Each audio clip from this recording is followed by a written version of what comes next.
అందరికీ నమస్కారం. నేను మీ హేమా సుబ్రహ్మణ్యన్. హోమ్ కుకింగ్ తెలుగుకి స్వాగతం.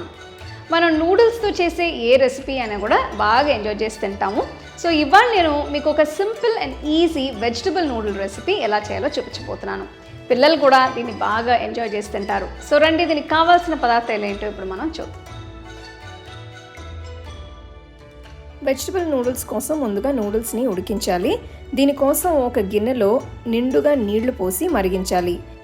ఇందులో కొద్దిగా ఉప్పు వేసి 200 గ్రాముల నూడిల్స్ని వేస్తున్నాను.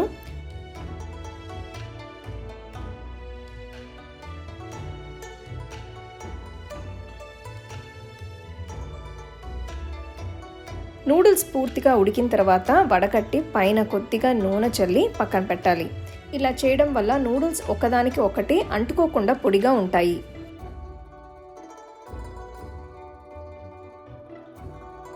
ఇప్పుడు ఒక వెడల్పాంటి కడాయిలో 2 టేబుల్ స్పూన్ల నువ్వుల నూనె వేసి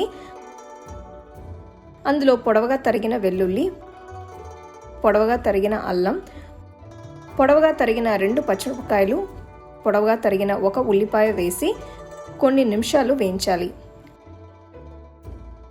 ఆ తర్వాత జూలియన్స్లా కట్ చేసిన 1 కప్ అంత క్యారెట్, తరిగిన 1 కప్ అంత బీన్స్, పొడవుగా తరిగిన 1 కప్ క్యాబేజ్ వేసి 2 నిమిషాలు వేయించాలి. ఈ రెసిపీ కోసం నేను 3 రంగుల క్యాప్సికమ్ని తీసుకుంటున్నాను. మీ దగ్గర రెడ్ క్యాప్సికమ్, ఎల్లో క్యాప్సికమ్ లేకపోతే మామూలుగా దొరికే గ్రీన్ క్యాప్సికమ్ని వాడుకోవచ్చు. ఇదంతా ఒక్కసారి కలపాలి. నెక్స్ట్ ఇందులో నేను తరిగిన ఉల్లికాడ గడ్డల్ని వేస్తున్నాను. ఇదంతా ఒక్కసారి కలిపిన తర్వాత ఇందులో 1 టీ స్పూన్ ఉప్పు, 1 టీ స్పూన్ మిరియాల పొడి, 2 టీ స్పూన్ల సోయా సాస్, 2 టీ స్పూన్ల వెనిగర్, 2 టీ స్పూన్ల చిల్లీ సాస్ వేసి అంత బాగా కలపాలి. చివరగా ఇందులో ఉడికించిన నూడిల్స్ని వేసి అంత బాగా మిక్స్ చేయాలి. దీన్ని 2 గరిటెలతో కొంచెం జెంటిల్గా 5 నిమిషాల పాటు మిక్స్ చేస్తే అన్నీ బాగా బ్లెండ్ అవుతాయి. నూడిల్స్ని చివరిగా తరిగిన ఉల్లికాడలతో గార్నిష్ చేస్తున్నాను. ఇప్పుడు పొయ్యి కట్టేయచ్చు.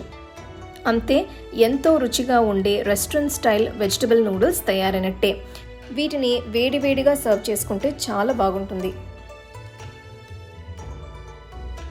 ఈ వెజిటబుల్ నూడిల్స్ని మీరు ఉన్న పలంగానే తినచ్చు. ఇది వరకు నేను వేరే నూడిల్ రెసిపీస్ చేశాను, దాని లింక్స్ నేను మీకు డిస్క్రిప్షన్లో ఇస్తాను. ఆ రెసిపీస్ కూడా మీరు ట్రై చేయొచ్చు. సో తప్పకుండా ఈ రెసిపీని మీరు ట్రై చేసి మీ ఫ్యామిలీ మెంబర్స్తో షేర్ చేసుకోండి.